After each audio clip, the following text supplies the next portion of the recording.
Hey everybody, I'm going to do a video today on similar to something that I've played before, but maybe something that's a little bit more interesting or piques the interest of some people.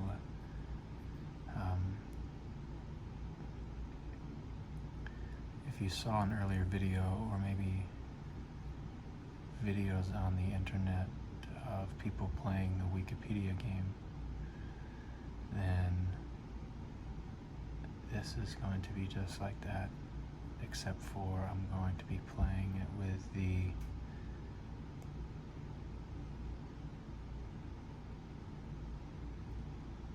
Lord of the Rings Wiki on LotR.fandom.com.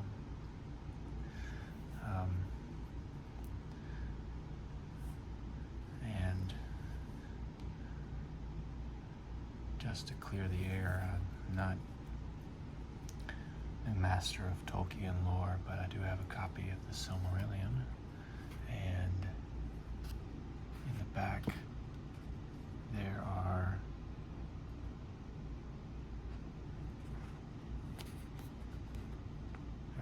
is a index of names, which is not just names of people or beings, but it's names of items and places as well.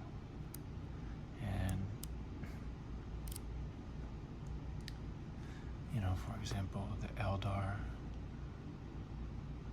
in the top left here, according to Elvish legend, the name LotR, or people of the stars, was given to all of the elves by the Vala Arome. It came, however, to be used to refer only to the elves of the three kindreds, Fanyar, Noldor, and Teleri, who set out on the Great Western March from Cuivianen, whether or not they remained in Middle-earth, and to exclude the Avari. The elves of Aman, and all elves who ever dwelt in Aman, were called the High Elves, the Tereldar, and elves of the light. Calaquindi. See also dark elves, Umanyar, Basim.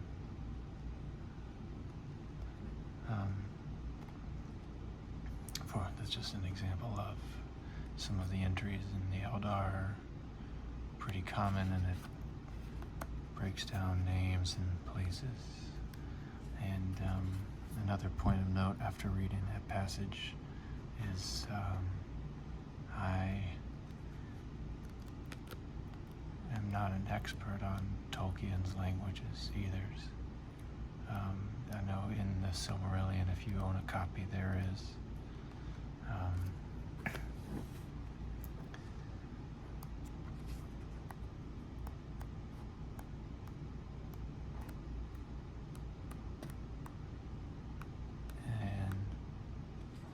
note on pronunciation. It explains how to pronounce certain elements of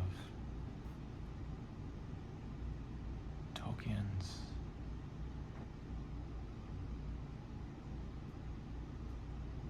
Elvish languages. And so I've only ever skimmed this a couple of times, and I've only ever heard names in some videos. So again, this all circles back to the same point. I'm not a Tolkien lore master, and so any mistake I make along the way here is apologized for in advance, and you guys can duke it out in the comment section if you have any disputes with my pronunciation or with my level of knowledge. So I've kept the Silmarillion on deck. Maybe we can do a video of it later on, and maybe we can go through that pronunciation guide But in the meantime,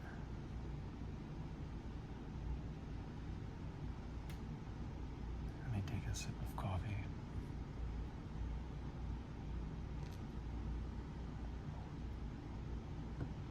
In the meantime, I wanted to play the Wikipedia game. And if you're unaware of what the Wikipedia game is, it is a game where you go to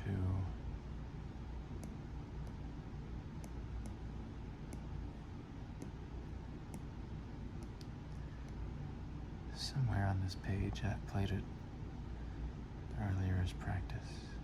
Oh, random page I looked over it the first time. So you go to Wikipedia, and there's a function on the real Wikipedia as well as the clones that are more particular to some fan bases. And there's always a button that says random page. And the goal of the game is to, for example, I'll click random page. And the Creatures of the North episode.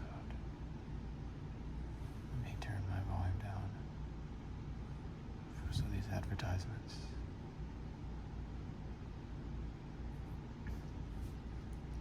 So this one would be quite difficult, I think.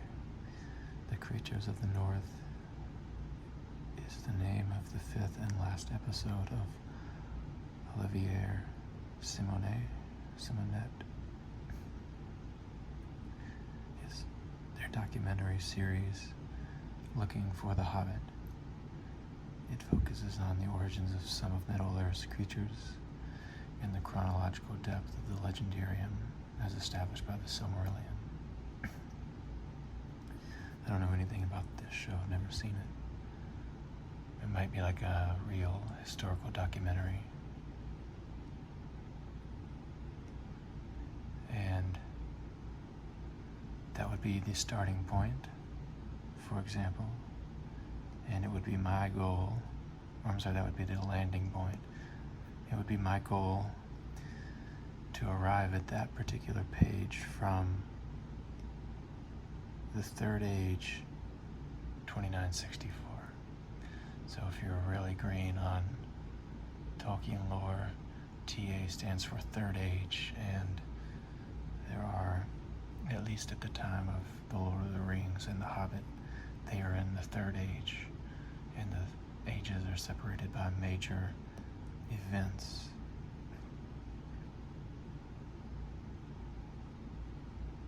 There are 1, 2, 3, 4 ages. Most of the contents of The Lord of the Rings happens in the Third Age, though the Silmarillion covers from before then the creation of Arda in the world, all the way through the Fourth Age. So that would be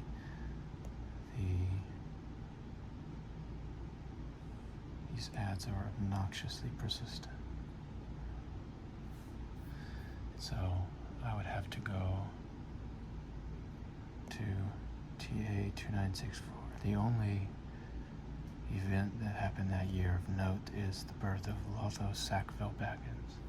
So I would have to go from there.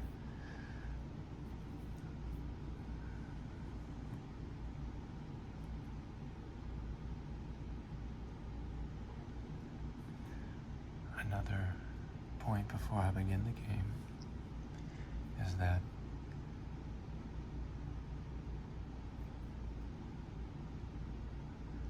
I've tried playing this game off camera to practice. And if you've seen my other Wikipedia game video, you'll know that the very first game I played, I lost, meaning that I could not connect them. And part of it was because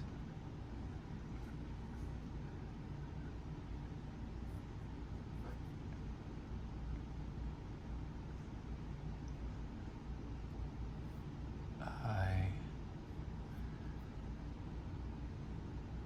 was trying to get to a particular Supreme Court case, and I did not know enough about the case to really dig deep.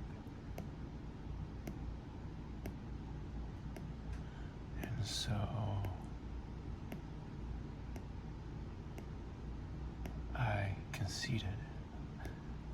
And what I've noted from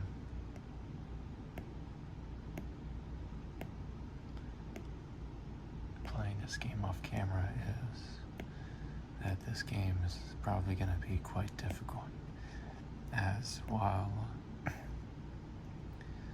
this Wikipedia page is very thorough, it's not in some sense, meaning that not all of the pages are linked within other pages as well as the real Wikipedia. And so this might not be a perfect game. This is more going to be for fun. I also have a pen and paper off camera. If you recall, I need to write down the first points. So, one moment.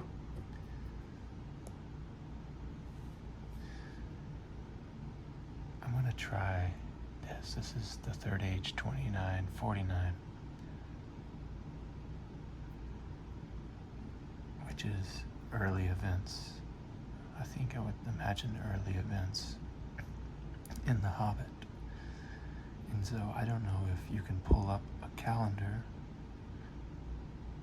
Maybe you can get to something like this and hop in. So I'm going to consider this box fair game. So let me go and write the ending point down.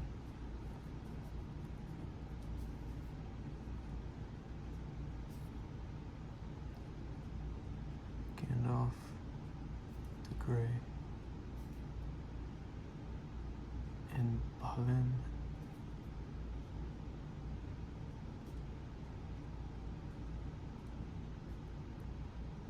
visit Bilbo in the Shire.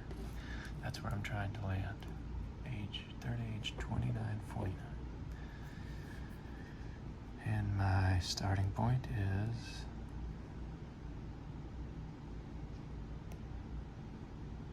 Sharvama. Okay. Well, I'm not gonna play this then. Non-canon alert, so this means that it's not a part of the official Tolkien. It might be a part of a game. Sure, well, I guess I'll play with this one.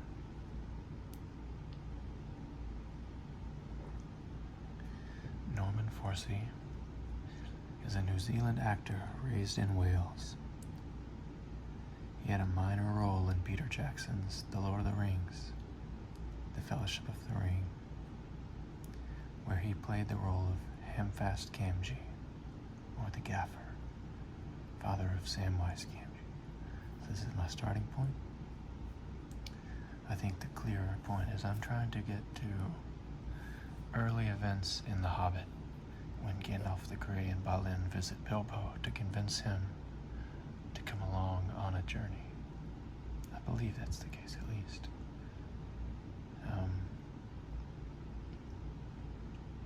It could, if I'm, very wrong, the only other reason I would think that would be the case is maybe after the journey there and back again, from their trip to the Lonely Mountain and back, maybe Balin visited Bilbo after. But at the time of the Lord of the Rings, at least when the Hobbit set out on the Shire journey, Balin has been dead in Moria for some time, as the group stumbles in on Balin's tomb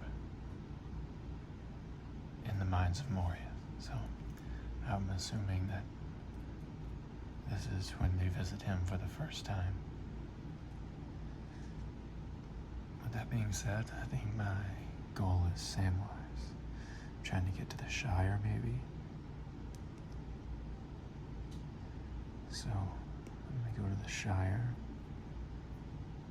I'll read a little bit here. The Shire was the homeland of the majority of the hobbits in Middle-earth. It was located in the northwestern portion of Middle-earth, in the northern region of Eriador,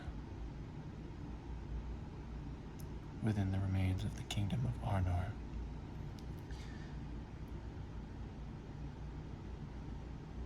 By the Third Age, it was one of the few heavily populated areas left in Eriador. Its name in Westron was Suza, Shire, or Suzat, the Shire. Contrary to popular misconception, the Shire was not the birthplace of Frodo Baggins, as he was born in Buckland, which at the time was not part of the Shire despite being colonized by Shire hobbits. See, there's a map to explain that. But the Buckland is a separate entity. See this flood?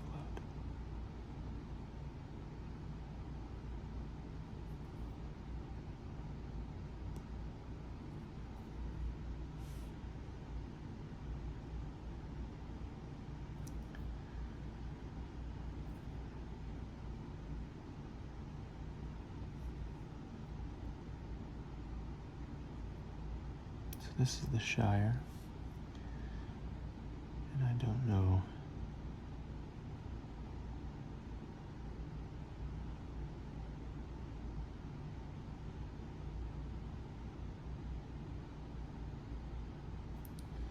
so this is to even him, you even him, to Ered Luin, to Far Downs, to the South Farthing. But off the top of my head, I don't see the Bucklands. I would speculate and guess that they would be east of the Shire. Hobbiton is here, the hill and Overhill, Bywater.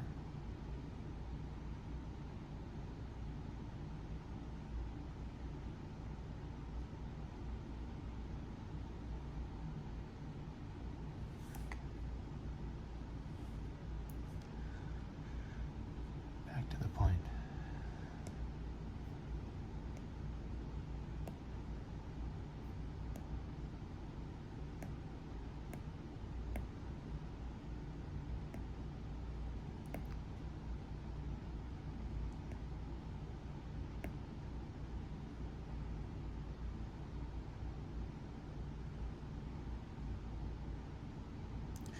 Okay, well, my speculation was correct. The Brandywine River bound the Shire from the east. Shire hobbits also lived in the Buckland, which lay east of the river and west of the hedge, protecting the Shire from an invasion from the Old Forest. Alright, we're a little off topic.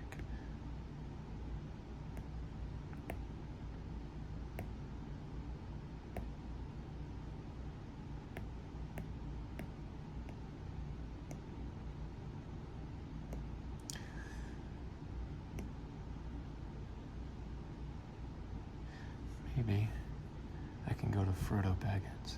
I was hoping for, I don't want to get too lazy and go straight to the Third Age and go to a timeline. That'd be a little too easy, I'm trying to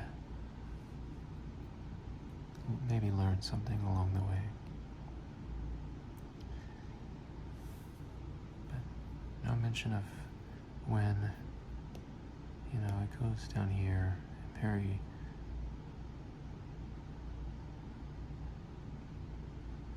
And here's another thing, if you're not familiar with Tolkien Lore, SR, the Hobbits had a different calendar than the rest of man.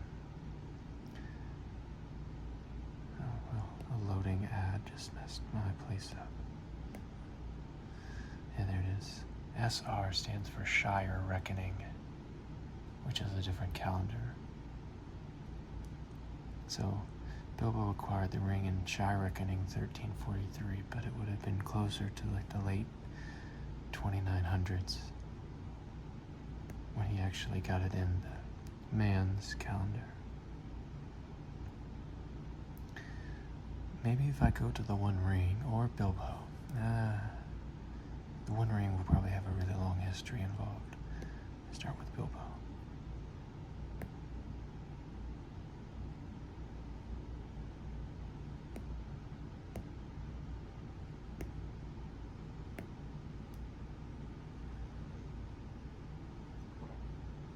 There you go. So Bilbo Baggins was born September 22nd by Shire Reckoning.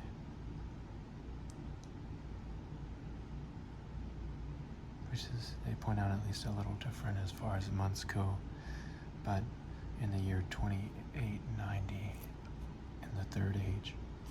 So that means that if he acquired the ring in, well, let me back up. I don't know how to translate from Shire Reckoning, but the number above was different. It was in maybe 1500 years different. But, so I can't translate that directly to the Shire Reckoning of when he was born, but 2890. If you think that, if you recall from the Lord of the Rings, when the Lord of the Rings begins,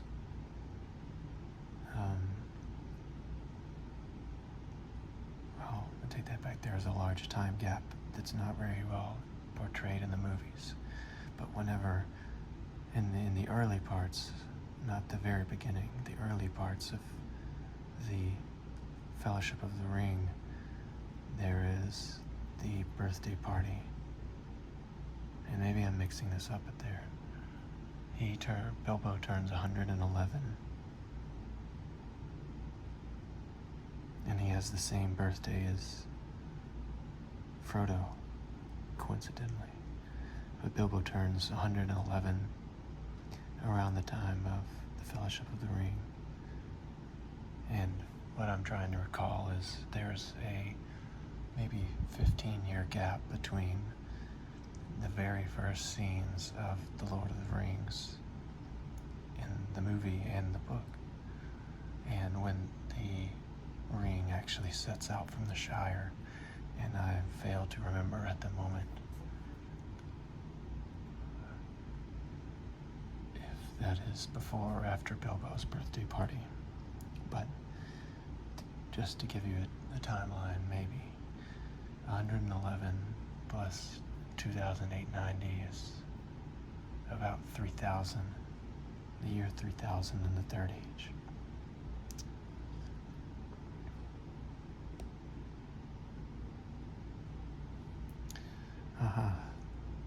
Okay, so that goes back to my first point. I was a bit wrong.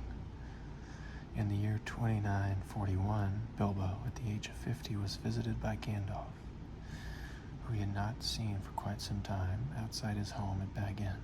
So, it may not be clear, but Gandalf and Bilbo were friends before the events of The Hobbit.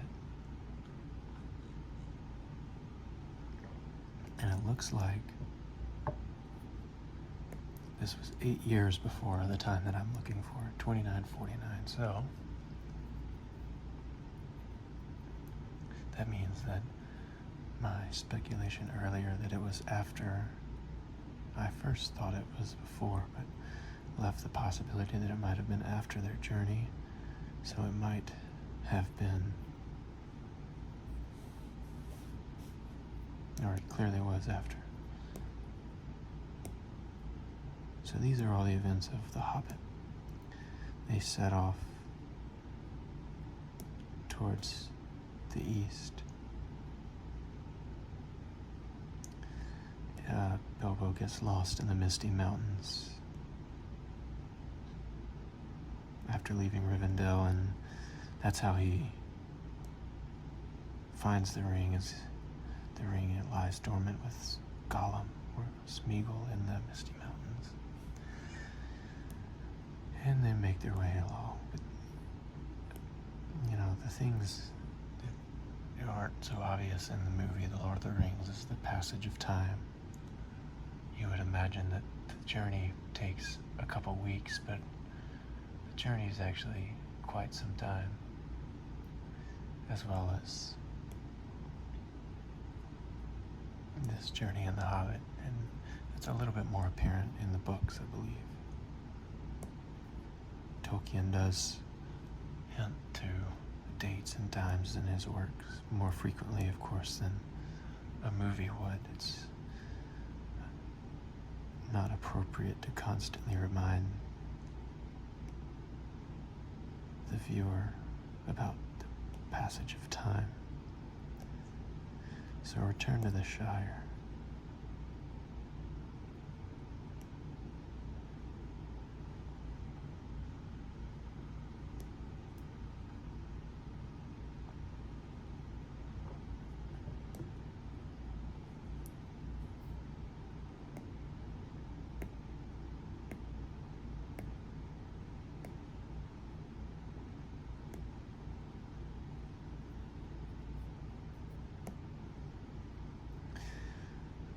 Return to the Shire. Bilbo eventually made it back to Hobbiton, where he found an auction taking place at which his relatives, the Sackville Bagginses, believed him dead and were selling most of his possessions to the other hobbits. So you would have to think how long someone would be gone for everyone to realize or start to believe that he might be dead, because Bilbo was an adventurer.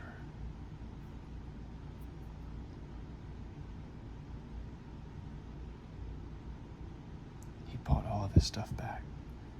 Aha. There's the mention of it. Eventually, Balin and Gandalf visited him, where they reported the current news of Middle-earth. I'm not going to click that link. I'm going to scroll down. It's link 19.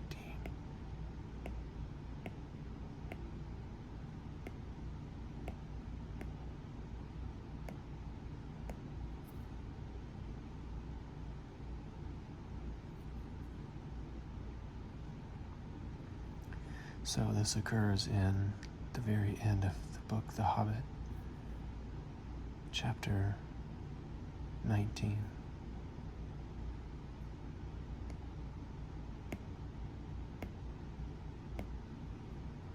So this is where the problem lies in this Wikipedia game. As while this is thorough, I would hope that there would be a link that said eventually Balin and Gandalf visited him in Third Age 2949. So this is the event. It just doesn't have the link. So I'm going to assume that this one was complete. So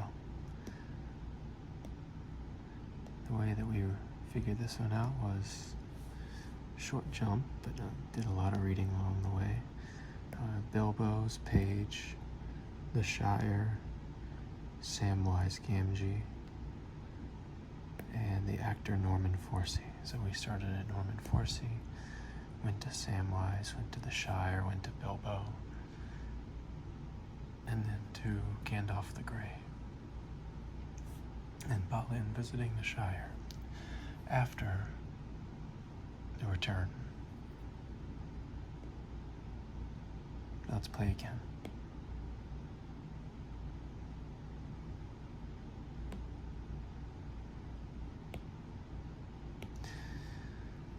This one doesn't have a lot.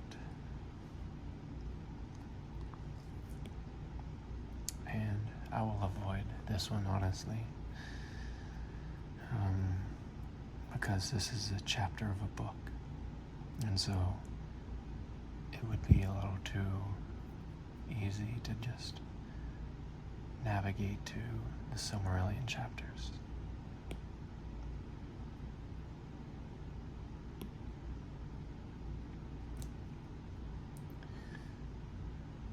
So if you've never read the Silmarillion, it's broken up into,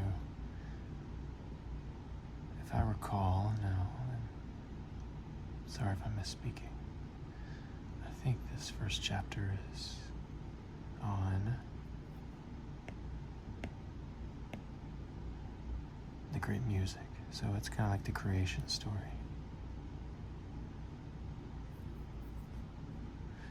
And the next chapter, I think, discusses the gods, the Valar and the Maiar.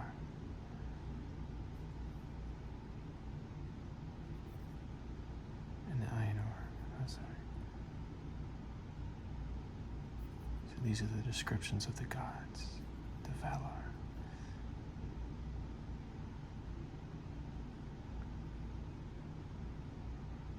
So this is kind of like setting the pieces on the board. These are the beings these are the high beings, the Valar. These are the low beings, and these are the enemies. And then it goes through and describes the timeline through all the ages. Anyway,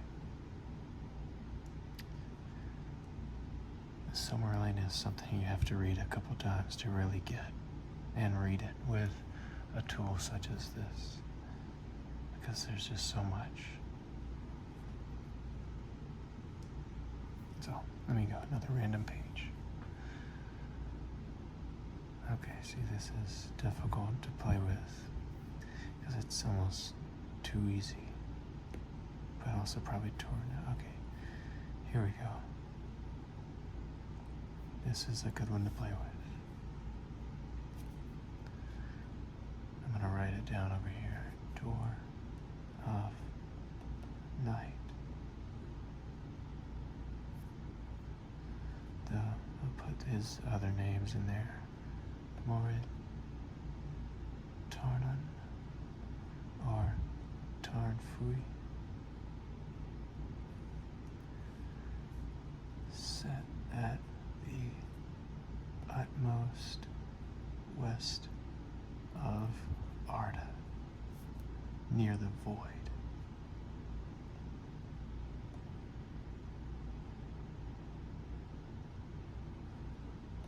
Created when the Valar made the sun and the moon.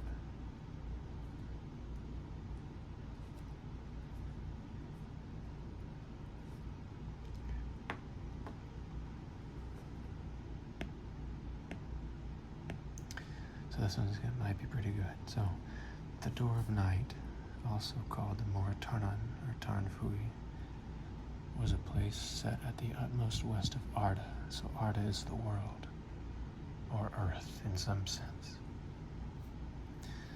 Near the void. I don't know what the void is, but it might be kind of self-explanatory. Maybe the edge of the Earth. It was created by the Valar, and if you saw my side tangent from a second ago, then you know that the Valar are the highest beings under Era Iluvatar, who is God. And, classical thinking of mythology and cosmology, Era Iluvatar is God, and the Valar are demigods maybe, or high gods. And they made this door when they made the sun and the moon. It was vital in the cosmology of Middle Earth, forming the border between Arda and the void, as well as being the final prison of the renegade Vala, Morgoth Balclear. So, Morgoth was a Valar. And again,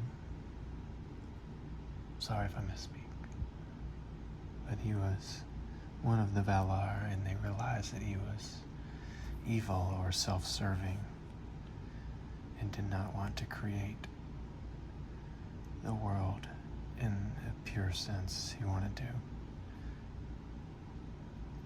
take power, and so they cast him down, and of course, like any good story, he manages to fight back for a long time, and he goes in and out of control of the quote good Valar, and they finally wrestle him into his final prison. And Morgoth was kind of like Palpatine is to Vader, you know. Morgoth was the more powerful, the master of darkness, and that Sauron wished to emulate. Sauron was a Maiar, which is a lesser god, and Morgoth was the Valar. So it's kind of like big brother, little brother, bad guys, in a sense. This is where he finally rested. So let me find now my beginning point.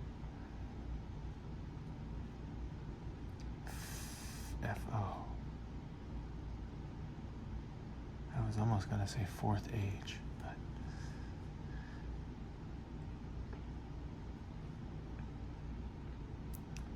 so Samwise Gamgee eventually comes back to the Shire and has a very successful career after the events of the War of the Ring, and it says he's elected mayor, so for a fourth term. I almost said fourth age here, but I don't think that's the case. That would be FA. But maybe FO would be differentiated from FA, the first age. Maybe that's how it's done. Let me just check really quick. FO 120, so yeah, that's the fourth age. And it's differentiated from first age. Okay, so I need to get to the Door of Night from the fourth age 27. I really don't have a lot to work with. I don't recall in which age Morgoth was cast. I guess.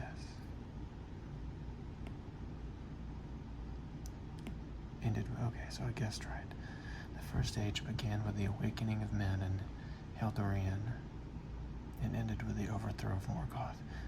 Now, as I said, I think there was a classic battle back and forth between Morgoth and the Valar. So this might have been the first or second time. It lasted about 600 years. By the combined armies of Valinor and Beleriand after the voyage of Eärendil.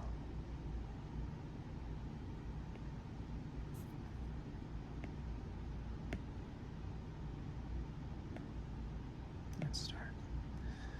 The sun first sets sail. So, I think in the Legendarium, the sun is like something that sails through the sky, and men awoken. This happened in the beginning.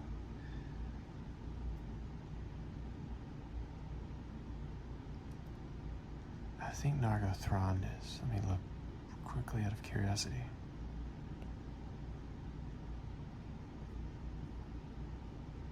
Okay, never mind.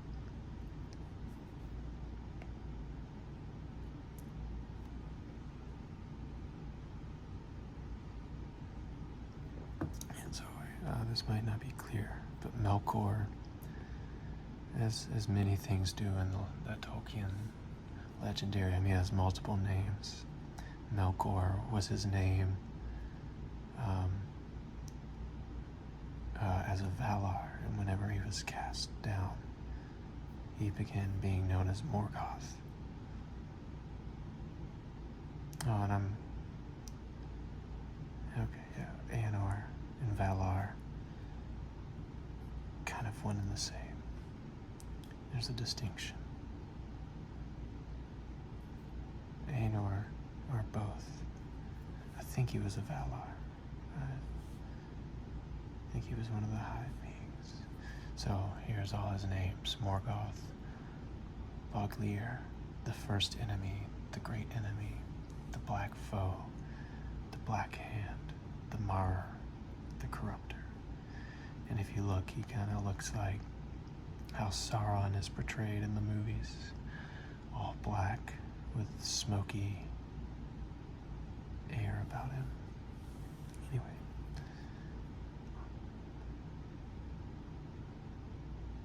So as you can see, Melkor was corrupting men to stop worshipping Eru Iluvatar. And men break the one rule that was given to them by the gods and the elves, is that they can't travel to the west.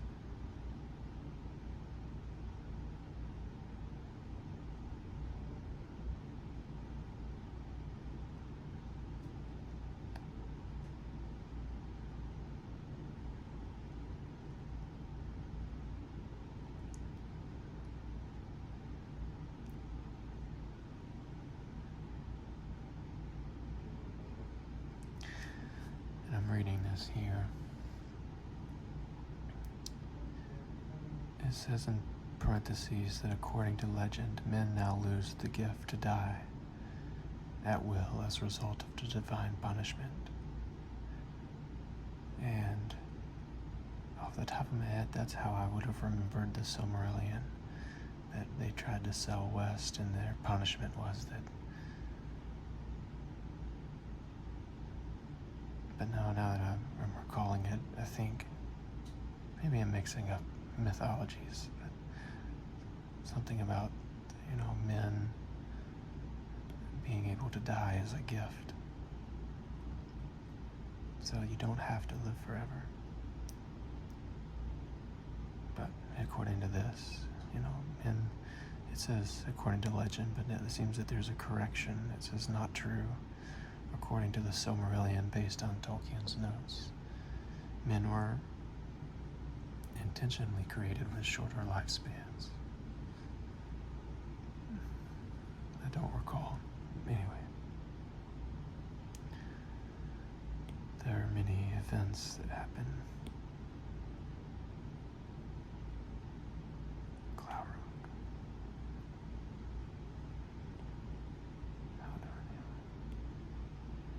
As you can tell by all the names, the Silmarillion's a really dense book.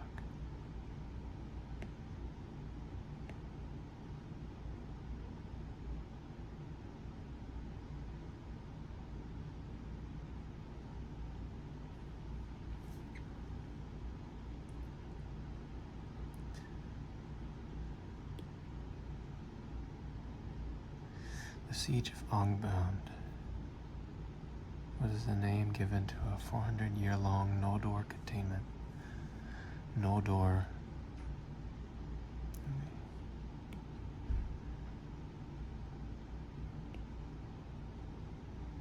they're one of the races of elves, second clan of the elves.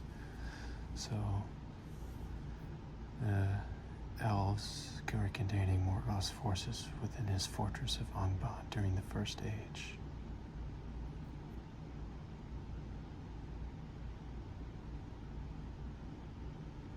So it was like a containment.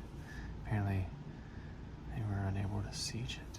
Anyway, so he breaks the siege and kills Fingolfin, which is one of the original important elves.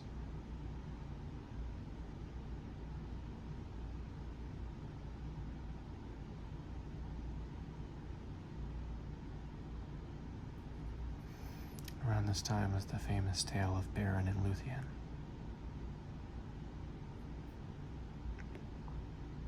In the quest for one of the Silmarils. It's a really cool story. If you ever want to go read it,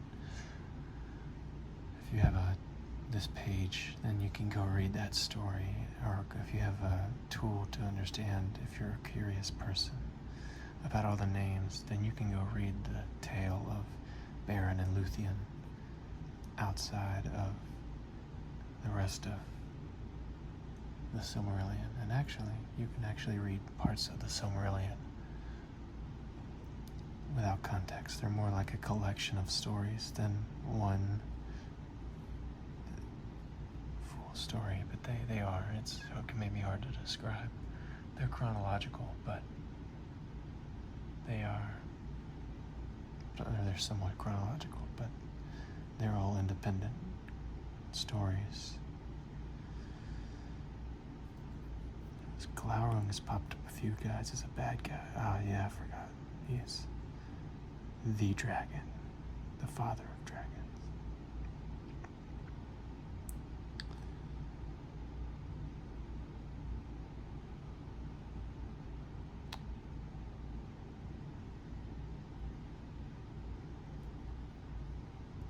So he was not a winged dragon, he was just a giant lizard.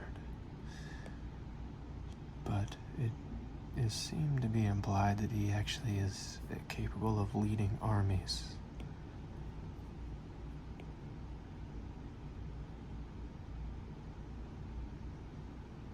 Glaurung was a creature of Morgoth's creation.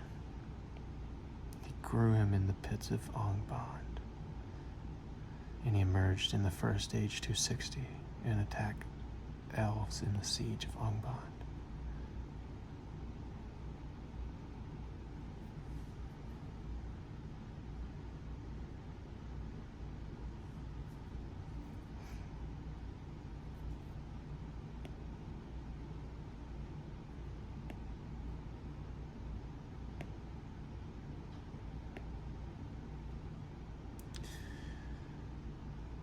There we go, so maybe let me just go to,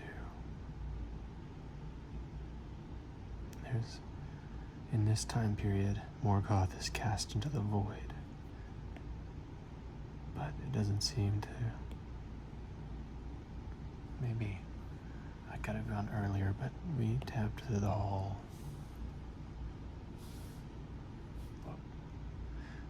page of the First Age and important events and kind of went on tangents there.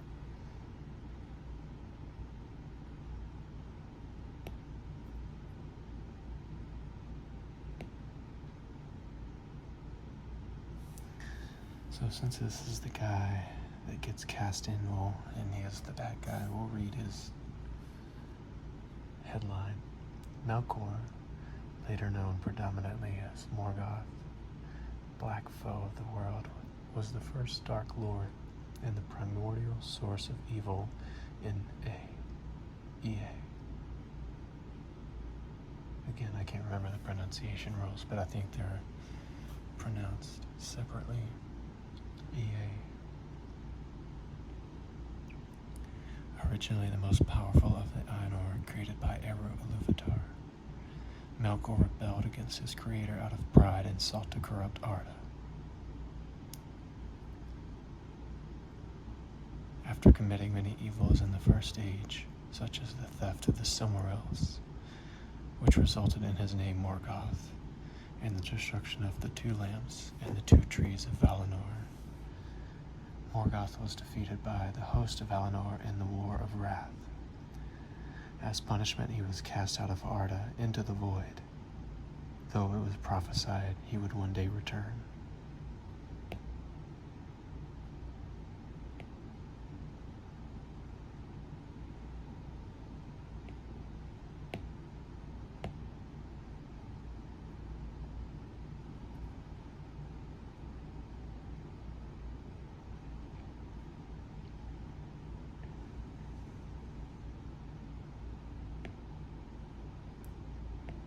I'm going to scroll to the bottom and see if I can find the page, and then I'll read more about Morgoth.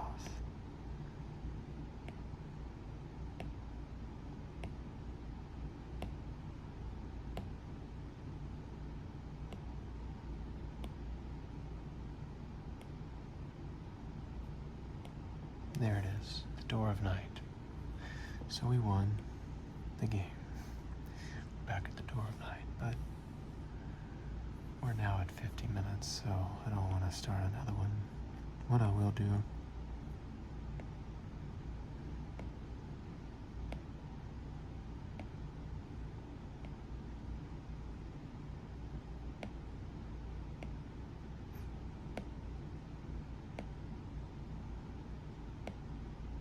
I'll read his biography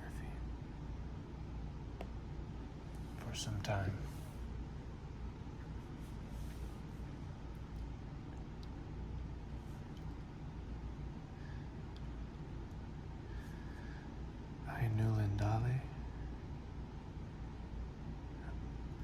he was created by Eru Iluvatar in the timeless halls at the beginning of creation. His brother was Manwe, though his was greater in power and knowledge than any of the Ainur. Impatient with the emptiness of the great void outside the timeless halls, and desiring to create things of his own, he often went forth into the void in search of the flame imperishable. But the flame was of Iluvatar and resided with him, and Melkor never discovered it.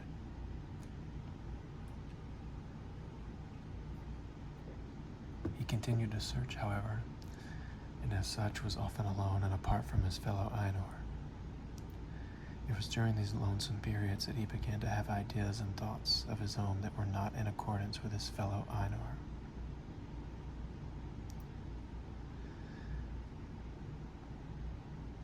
When the Ainur sang the great music before Eru, he wove some of these alien thoughts into his music, and straightway discord arose around him. Some of those nearby attuned their music to his, until two musical things were warring before the throne.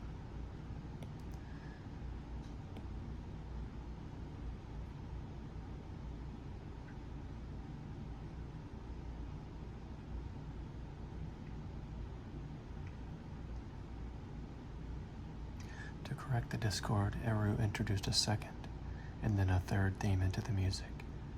But Melkor succeeded in holding back the second theme, of which Manwe was the chief instrument. The third was the theme of elves and men, and while it was not overwhelmed by the discord, as the second theme was, it too failed to correct it. When Eru brought the music to an end, he rebuked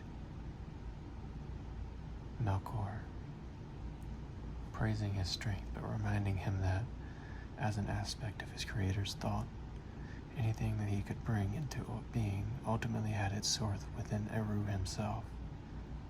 As such, even the discord redounded in the end to the glory of Eru's work.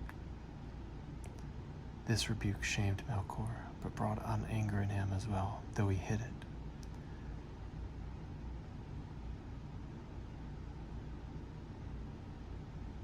Thus, when the music was made incarnate as Arda, it was already flawed through the discord. An immoderate heat and great cold stalked it.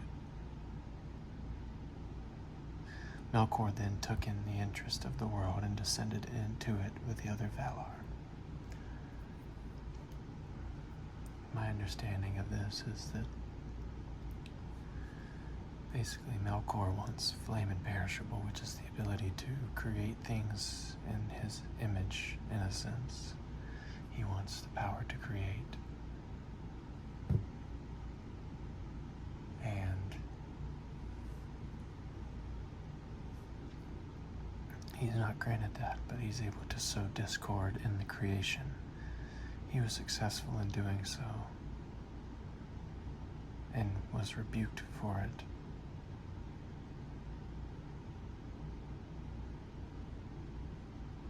So when the world was created, it was created with evil, essentially.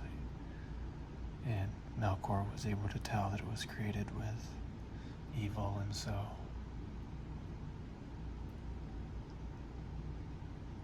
he took interest in the creation of the earth and